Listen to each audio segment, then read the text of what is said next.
The last year and a half has been hard for me, to say the least.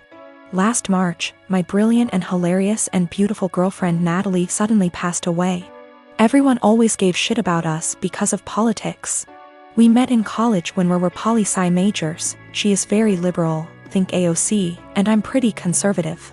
We actually met because we were serving as treasurers for our school's college Democrats and Young Republicans clubs, respectively. And our groups would get together for drinks or bowling or laser tag once a month. Well, Natalie and I bonded over a lot of shared interests and we hit it off. Even if we didn't see eye to eye on many issues, debating her was stimulating and formed the cornerstone of our relationship. We've had debates that went on until dawn. We just bounced off each other. She liked to joke that we were drift compatible. I wanted to marry this woman, but she passed away before we got a chance to talk about marriage. I'm in therapy and I'm working through not having her in my life anymore, but it's been rough. Then Rona happened and I got laid off, so I had to move back in with my parents and figure out what I am supposed to do now. My parents mean well, but they got married really young and are more conservative and religious than me. They've been trying to set me up on dates with single girls from their church since I moved back home. But I don't want to date these girls. No offense to them, but it's a small town in the American breadbasket. They don't share the same interests as me and it feels like their only goal in life is to be a good Christian wife and produce a lot of babies. Trying to talk to them about current events is excruciating for me. The girls my parents tried to set me up with take everything they read on Facebook or hear from Fox News for face value.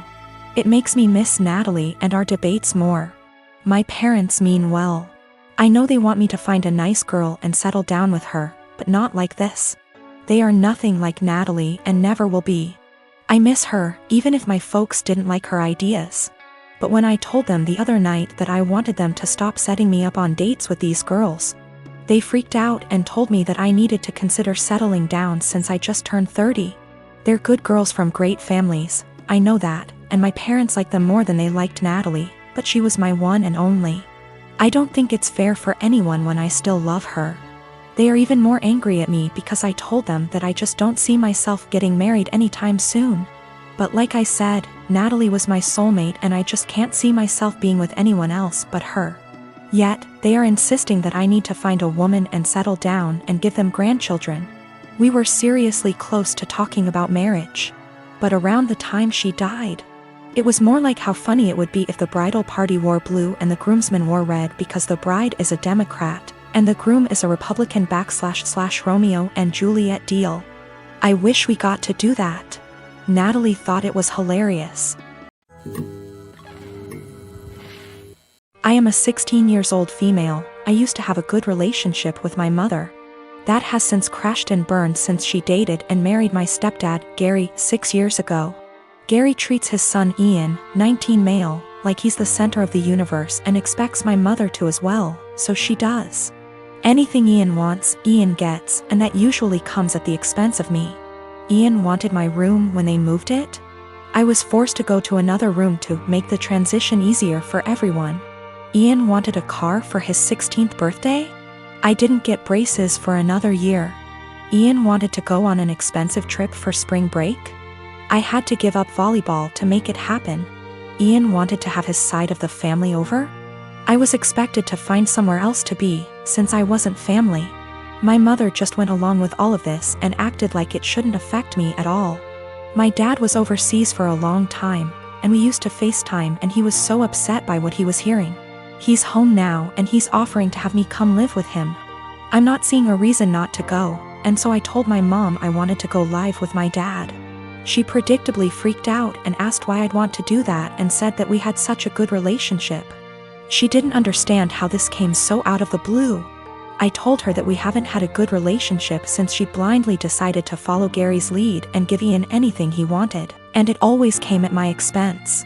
My mom tried to argue, so I said I also wanted to leave because she let them kick me out of my own house because I wasn't family. So I was going to go live with someone who was. My mom started crying and said she wouldn't let me go. So I told her that my dad was willing to go to court over it and I was old enough to be able to say where I wanted to be. She's been a crying mess since I told her, and Gary is being a jackass about how awful I'm being. He was. ing at me about how terribly I'm treating them and how I'm not thinking about them at all. I asked why should I, he never thought of me when he was taking things from me to give to his kid. I said let's face facts here, you don't care about me, what you care about is losing the child support you spend on your son. He sort of went slack-jawed and I walked off. My dad said my mom called and threatened to take him to court, so he said he'd see her there. Now she's panicking because she realized he is planning on taking her to court over this. Mom and Gary of course think I'm the asshole for making things hard for everyone. But my dad and grandparents say to leave and never look back. This all went down about an hour ago and my wife is still crying in our bathroom with the door locked. Backstory, we had our son, now 11 months old, while my wife is in residency. She took a few weeks off before giving birth, and then went back to work a few months after. While I transitioned my hours to part-time so that I could stay at home and raise our son. My mom moved in with us shortly after the birth in order to help out, which allows me to get in a few hours of work per day and also not get swamped with taking care of the baby / housework. She's quite old-fashioned and would definitely not prefer this arrangement with me being a stay-at-home dad. But she hasn't said anything to either of us and has been a great help. For anyone unfamiliar with medical residency, it is brutal. My wife has just over a year left. Sometimes she comes and goes for 1 to 3 days and our son is asleep the whole time she's home, which has been happening more as his sleep schedule shifted to sleeping through the night. My mom and I make sure that when she's home and the baby is awake, my wife gets him 100%. I know it's been hard on her, but unfortunately it's just going to be this way for another year. The first big milestone she missed was him rolling over. When she got home, my mom pulled her over to the baby all excited. I thought she was going to tell her, but instead she says, "Julie, you came home right on time. He's been moving about as if he's going to roll over." They both stood there encouraging him, and right on cue he rolls. My wife was elated. She was so worried and guilty about not being there and she took it as proof that she can still be a present mother while working. So we continued. I send texts over little things she misses through the day so that it's not completely unbelievable. But my wife has been present for every single big milestone. He coincidentally started crawling with her right there, his first words were in front of her, and he began standing, cruising, and walking when she happened to be home. The walking one was difficult, there was a tough 7-day stretch where she just wasn't home during the daytime when he was awake.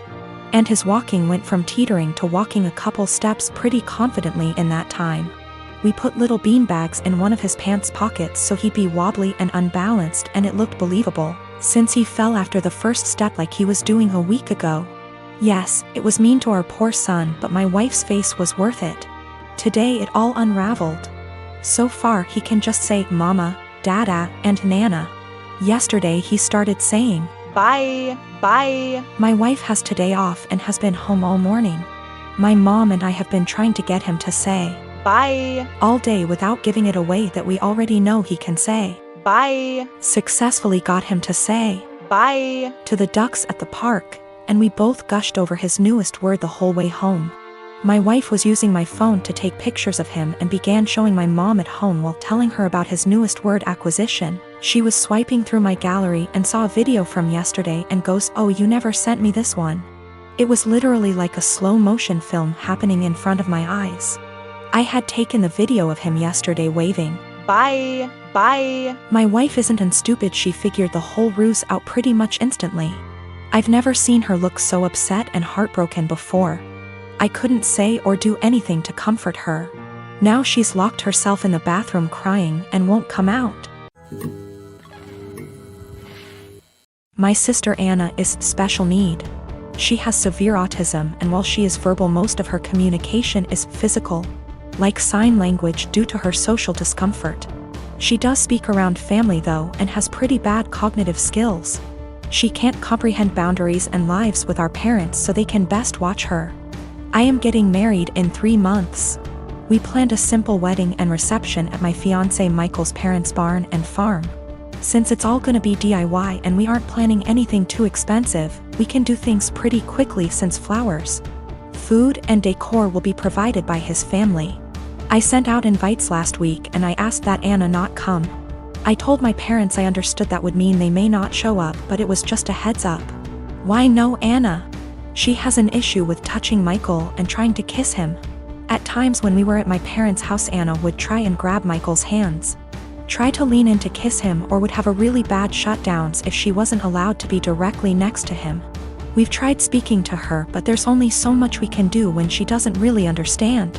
I told my parents I just want one day for Michael to be my partner and not Anna's comfort person. They called me selfish and asked how I expected them to agree to something like this. They told me Anna is disabled and may never experience a wedding of her own, and while I have Michael for probably the rest of our lives, she'll have no one, and that Michael and I can be a little more understanding to the reality of her life. I feel like a total ass, and what they're saying has really gotten to me, and I'm starting to question my decision.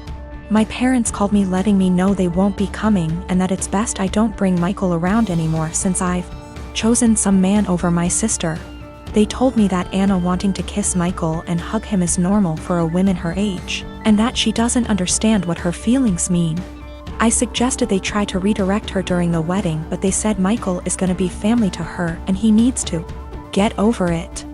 I suggested they watch the wedding via web, and they said that's not fair and that they deserve to see things in person.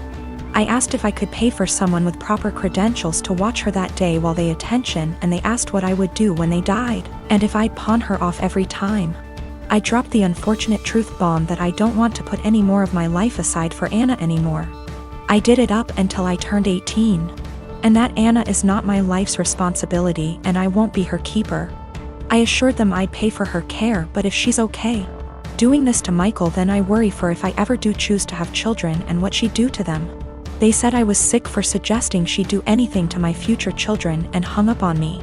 They sent a lengthy text telling me not to contact them until I could do the right thing.